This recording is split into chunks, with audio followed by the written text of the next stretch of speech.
ଆଜିର ରାଶିଫଳ ମାର୍ଚ୍ଚ ମାସ 10 ତାରିଖ 2026 ମସିହା ମଙ୍ଗଳବାର, ଚୈତ୍ର ମାସ କୃଷ୍ଣପକ୍ଷ।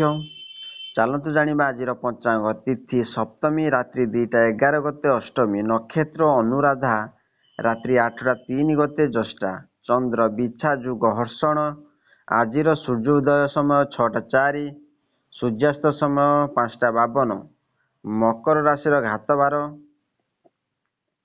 ଆଜିର କାଳବେଳା ଦିବା 1:25 ଗତେ 2ଟା 55 ମଧ୍ୟେ, ବାର ବେଳା ଦିବା 7ଟା 30 ଗତେ 9ଟା ମଧ୍ୟେ, ବିଶୁଦ୍ଧ ବା ଅମୃତ ବେଳା ଦିବା 9ଟା 1 ଗତେ 10ଟା 52 ମଧ୍ୟେ, 3ଟା 40 ଗତେ 5ଟା 14 ମଧ୍ୟେ ଓ ରାତ୍ରି 6ଟା 36 ଗତେ 9ଟା 3 ମଧ୍ୟେ। ବିଶୁଦ୍ଧ ବା ମହେନ୍ଦ୍ର ବେଳା ନାସ୍ତି।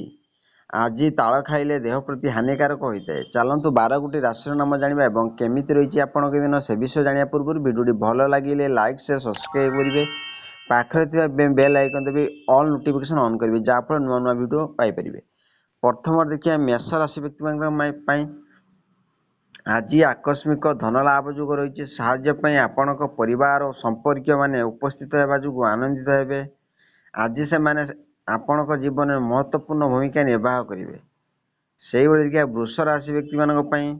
ଆଜି ଆପଣଙ୍କର ସାହସ ସୌଭାଗ୍ୟ ଦୁଇଟି ଯାକ ମିଶିକରି ଆପଣଙ୍କୁ ସଫଳତା ଦେବେ। ଆଜି ଆତ୍ମନିର୍ଭରତା ଏବଂ ଆତ୍ମବିଶ୍ୱାସର ଦିନ ଅଛି, ଯାହାକି ଆପଣଙ୍କ ନିଜର ନିର୍ଣ୍ଣୟ ଅନ୍ୟମାନଙ୍କର ଠାରୁ ଅଧିକ ଗୁରୁତ୍ୱ ହେବ। ସେହିଭଳି ଦେଖିବା ମିଥୁନ ରାଶି ବ୍ୟକ୍ତିମାନଙ୍କ ପାଇଁ। ଆଜି ଆପଣଙ୍କ ଆତ୍ମୀୟମାନେ ଆପଣଙ୍କୁ ସାହାଯ୍ୟ କରିବେ। ସେମାନଙ୍କ ଛୋଟ ଛୋଟ ଚେଷ୍ଟା ଆପଣଙ୍କ ମନକୁ ଛୁଇଁଯିବ। ସେମାନଙ୍କ ସାହାଯ୍ୟ ଏବଂ ଭଲ ପାଇବା ଯୋଗୁଁ ଆପଣ ସେମାନଙ୍କୁ କୃତଜ୍ଞତା ଜଣାଇବେ। ସେହିଭଳି ଦେଖିବା କର୍କଟ ରାଶି ବ୍ୟକ୍ତିମାନଙ୍କ ପାଇଁ। ଆଜି ଆପଣ କୌଣସି ସମସ୍ୟାରେ ପଡ଼ିଛନ୍ତି, ସେଥିପାଇଁ ଆପଣଙ୍କୁ ମିଳିଥିବା ସାହାଯ୍ୟ ଆପଣଙ୍କୁ ସମସ୍ୟାରୁ ମୁକୁଳିବାର ବାଟ ସାହାଯ୍ୟ କରିବ। ଆପଣ ଜାଣି ଖୁସି ହେବେ ଯେ ଆପଣଙ୍କୁ ସାହାଯ୍ୟ କରିବା ପାଇଁ ଆପଣଙ୍କ ପୁତ୍ରମାନେ ଆଗେଇ ଆସିବେ। ସେହିଭଳି ଦେଖିବା ସିଂହ ରାଶି ବ୍ୟକ୍ତିମାନଙ୍କ ପାଇଁ। ଆଜି ଧନ ଲାଭ ହେବ। ଆପଣଙ୍କ ପ୍ରିୟଜନ ଆପଣଙ୍କୁ ସାହାଯ୍ୟ କରିବା ପାଇଁ ଆଗେଇ ଆସିବେ ଏବଂ ଚେଷ୍ଟା ମଧ୍ୟ କରିବେ। ସ୍ନେହ ବଳରେ ଆପଣଙ୍କ ଦିନକୁ ସେମାନେ ବହୁତ ସୁନ୍ଦର କରିଦେବେ। ଆପଣ ସେମାନଙ୍କ ସ୍ନେହ ପାଇ ବହୁତ ଖୁସି ହେବେ ଏବଂ ନିଜକୁ କୃତଜ୍ଞତା ମନେ କରିବେ। ସେହିଭଳି କନ୍ୟା ରାଶି ବ୍ୟକ୍ତିମାନଙ୍କ ପାଇଁ। ଆପଣ ଯେଉଁ ଲୋକଙ୍କ ସହିତ ଚାଲୁଛନ୍ତି ସେହି ଆପଣଙ୍କର କଳିକଜିଆ ଶେଷ କରିପାରିବ। କୌଣସି ଘରୋଇ କଳିକଜିଆ ଯେଉଁଟାକି ଆପଣଙ୍କର ଅଶାନ୍ତି କାରଣ ହୋଇଥିଲା, ସମସ୍ତଙ୍କର ଅଶାନ୍ତିର କାରଣ ହେଉଥିଲା ଏବଂ ଶେଷ ହୋଇଯିବ। ସେହିଭଳି ତୁଳା ରାଶି ବ୍ୟକ୍ତିମାନଙ୍କ ପାଇଁ। ଆଜି ଆପଣଙ୍କ ମନ କରିବ ଯେ ଆପଣଙ୍କ ସବୁ କାମକୁ ପାର୍ଶ୍ୱରେ ରଖି ନିଜ ପରିବାର ଓ ବନ୍ଧୁମାନଙ୍କ ସହ ଭଲ ସମୟ ବ୍ୟତୀତ କରନ୍ତୁ। ନିଜ ପସନ୍ଦର ଖାଦ୍ୟ, ପୁରାତନ ଘନିଷ୍ଠ ବନ୍ଧୁମାନଙ୍କ ସହ ମିଳାମିଶା କରିବା ସୁଯୋଗ ମିଳିବ। ସେହିଭଳି ବିଛା ରାଶି ବ୍ୟକ୍ତିମାନଙ୍କ ପାଇଁ। ଆପଣ ଏ ପରିସ୍ଥିତିରେ ଅଛନ୍ତି ଯେ ଆପଣଙ୍କୁ ଅନେକ ଅଧିକାର ଓ କ୍ଷମତା ମିଳିବ। ଏଥିରେ ଆପଣଙ୍କୁ କୌଣସି ଆନନ୍ଦ ମିଳିବ, କିନ୍ତୁ ଏହା ଧ୍ୟାନ ରଖିବା ଉଚିତ ଯେ ଅଧିକାର ସହିତ ଆପଣଙ୍କୁ ଅତିରିକ୍ତ ଦାୟିତ୍ୱ ମଧ୍ୟ ମିଳିବ। ସେହିଭଳି ଦେଖିବା ଧନୁ ରାଶି ବ୍ୟକ୍ତିମାନଙ୍କ ପାଇଁ।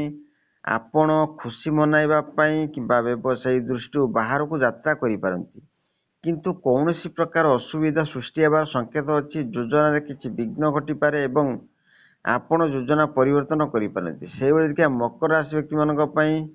ଏହି ସମୟରେ ନିଜର ସାଙ୍ଗରେ କୌଣସି କଳିକଜିଆରେ ପଡ଼ନ୍ତୁ ନାହିଁ। ବୋଧହୁଏ ସମସ୍ତେ ଚିନ୍ତାର ସମ୍ମୁଖୀନ ହୋଇଛନ୍ତି, ଯାହାର କାରଣ ଚିନ୍ତାର ପରିବେଶ ସୃଷ୍ଟି ହେଉଛି। ପ୍ରତି କ୍ଷେତ୍ରରେ ସତର୍କ ରହି କାର୍ଯ୍ୟ କରିବା ବୁଦ୍ଧିମାନର କାର୍ଯ୍ୟ ହେବ।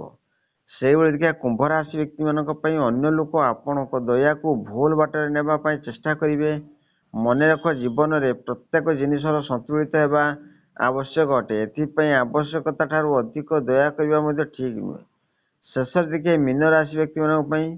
ଆପଣଙ୍କର କୌଣସି ପ୍ରିୟଜନ ସହିତ ସମ୍ପର୍କ ଖରାପ ହୋଇଯାଇଛି। ଏହି ସମୟ ଆପଣ ନିଜ କ୍ରୋଧକୁ ଆୟତ୍ତ ରଖିବାର ସମୟ ଅଟେ। ଆପଣ ଏହି ସମୟରେ ପୁରୁଣା ମିଠା ସ୍ମୃତିକୁ ମନେ ପକାଇବା ପରସ୍ପରକୁ ଗୁରୁତ୍ୱ ଦେବା ଉଚିତ ହେବ। ଆଶା କରି ଭିଡ଼ିଓଟି ଭଲ ଲାଗିଲେ ଲାଇକ୍ ସେୟାର ସବସ୍କ୍ରାଇବ୍ କରି ବେଲ୍ ଆଇକନ୍ ଦେବେ।